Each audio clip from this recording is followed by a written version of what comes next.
오늘 성경 말씀은 창세기 41장 37절에서 45절 말씀입니다.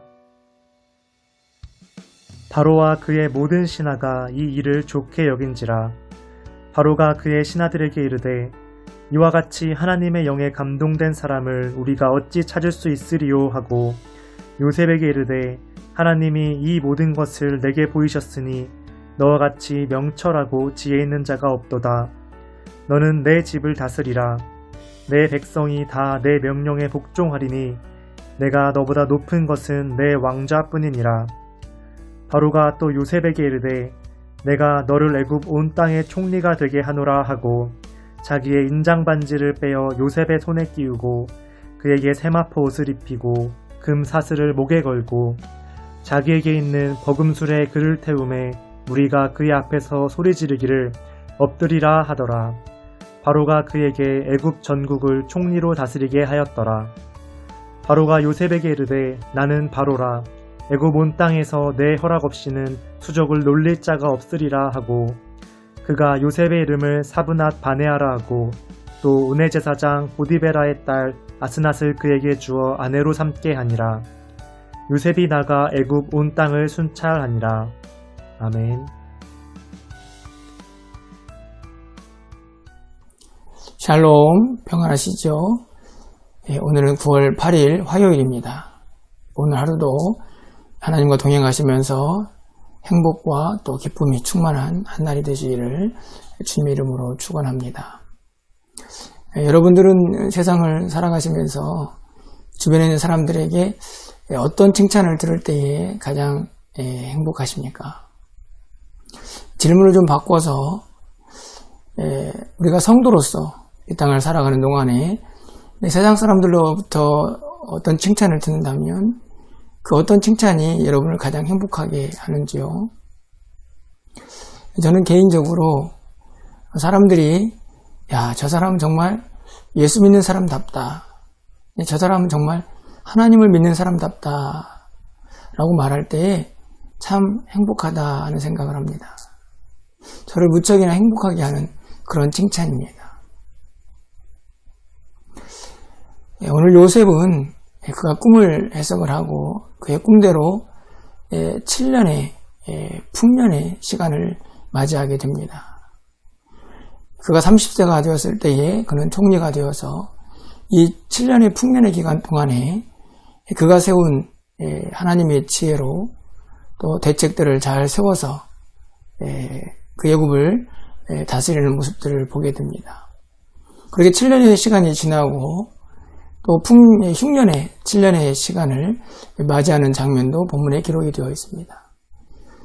그 풍년의 7년 동안 요셉은 결혼도 하고 또 두 아들인 므낫세와 에브라임도 태어나는 그런 모습이 본문에 기록이 되어 있습니다.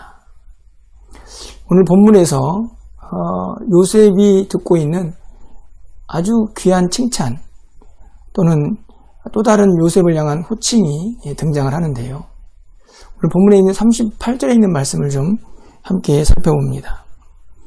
바로가 그의 신하들에게 이르되 이와 같이 하나님의 영에 감동된 사람을 우리가 어찌 찾을 수 있으리요 하고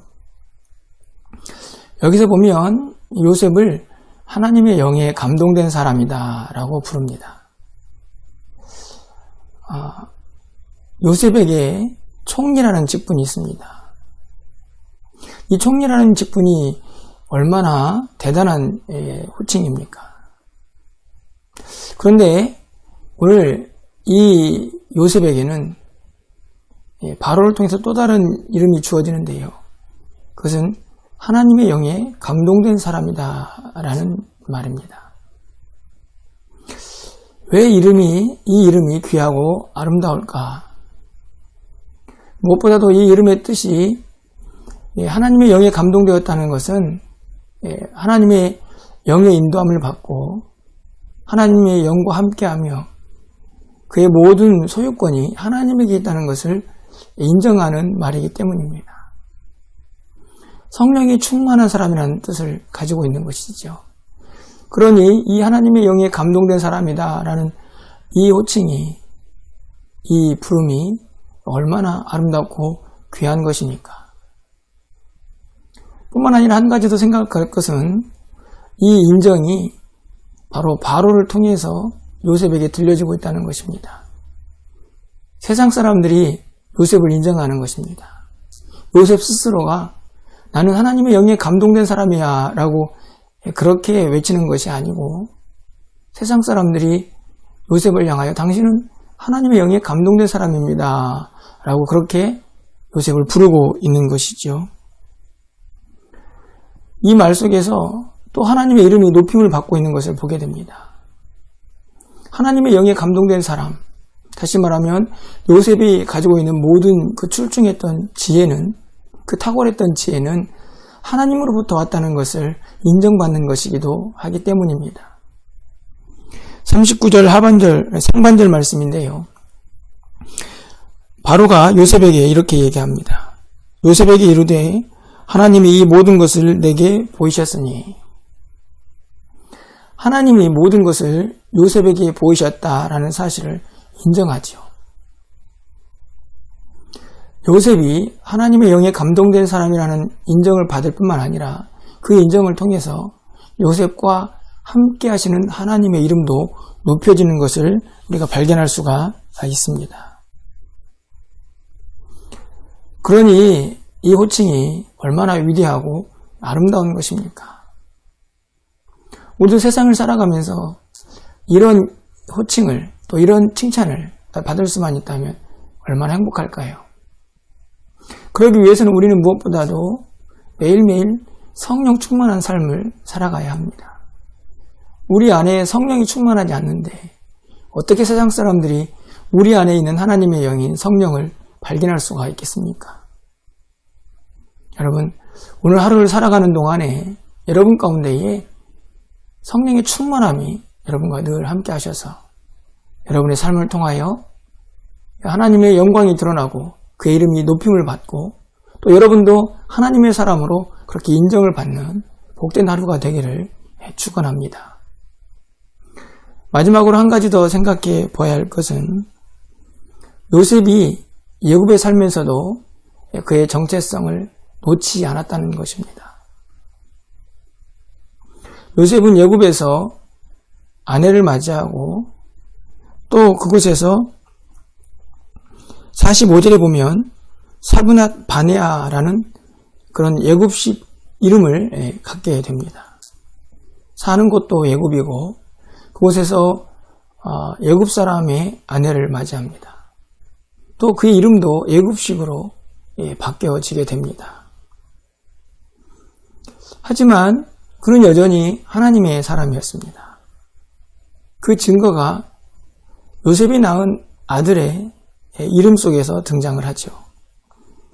여러분 51절 말씀을 가서 보시면 요셉이 그의 장남의 이름을 므낫셋이라 하였으니 하나님이 내게 내 모든 고난과 내 아버지의 온 집을 잊어버리게 하셨다 하며, 므낫셋이라는 이름이 가지고 있는 의미는 요셉이 가지고 있던 모든 고통들을 하나님께서 다 잊게 하셨다 하는 의미를 가지고 있습니다. 둘째, 에브라임의 이름은 어떤 뜻을 가지고 있을까요? 그럼 52절 말씀을 가서 보십시오.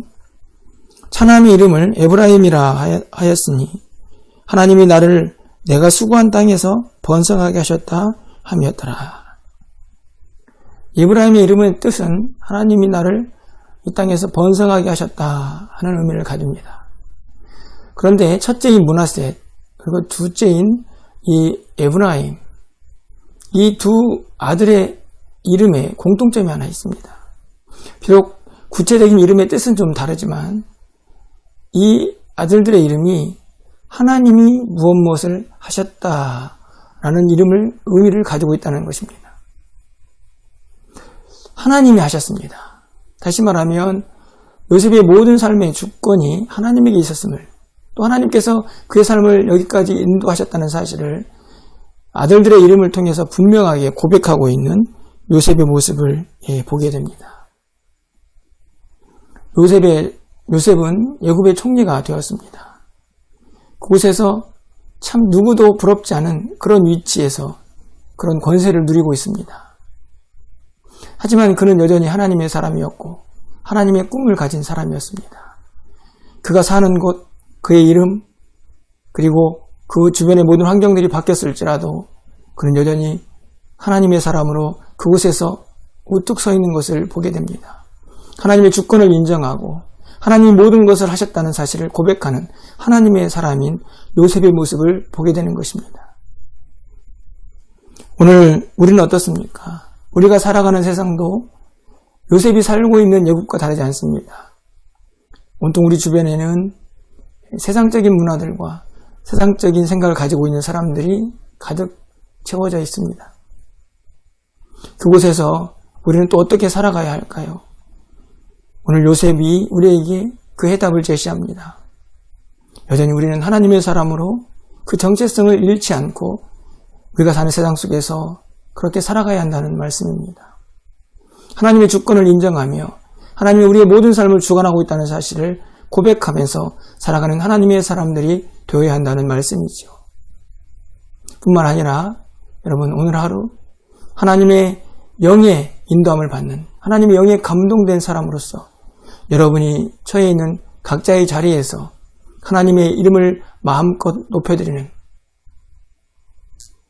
그렇게 하나님의 사람으로 존재감을 마음껏 뽐내는 그런 귀하고 복된 한날이 되어지기를 주님의 이름으로 축원을 드립니다.